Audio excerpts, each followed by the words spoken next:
barnaamijkeenii aan ugu magac darnay hagaajinta maqalka iyo muuqaalka. Maanta waxaanu kusoo qaadanaynaa barnaamijkeena sidii aad u qurxin lahayd fiidiyoyadaada ama klibyadaada adigoo isticmaalaya tool la yiraahdo SpeedRun. Waxa weeyaan adiga oo videoga qaybna dedejiya qaybna slow motion ka dhiga ama sida caadiga ah u daaya. Sida awgeed sida aniga u sameeyo ayaan tusi doonaa SpeedRun-biga. Waxaana loo isticmaalaa inta badan xayeysiinta ama waxaa loo isticmaalaa horudhac barnaamij oo kale ayaa waxaa loo isticmaalaa SpeedRun-bigaas. Sida awgeed maanta barnaamijkan wuxuu ku saabsan yahay sida loo sameeyo SpeedRun-ka. Ila daawada videogan aan sameeyay. Waa mahadsantihiin sida iyo nabadgelyo.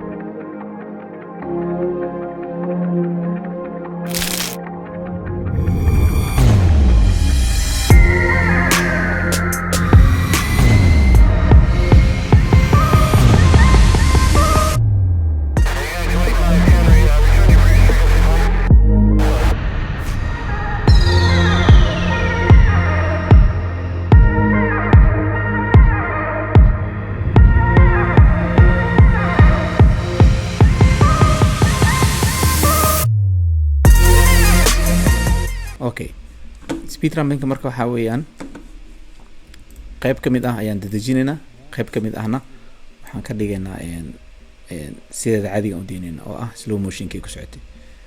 Ilaa xagga markay marayso Shift B baan taabanayaa, waan dedejinayaa marka. Waxaan ka dhigayaa ilaa 20,000 oo percent ayaan dedejinayaa. Haddana waan yara fidiyaa meeshan. haddana marka kale waxaan sameynayaa meesha aan ka bilaabaya ayaan isku haystaa saa markaan iraahdo degdeg markuu ka baxo markii wax yar ba socoto haddana waxaan doonayaa haddana dedeji kale inaan ku celiyo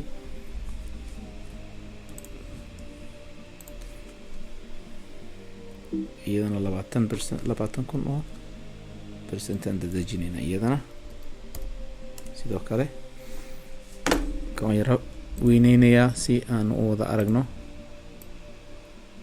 wixii aan sameynay. Marka meeshaan waxaa sameyn kartaa marka ayaa waxaa ka sameyn kartaa meesha pointiga aad doonaysa in dedejiska uu ka bilowdo. Maxaa kaas aad doonaysa inuu ka bilowdo mise xaggaas mise xaggaasaan ku eegaya marka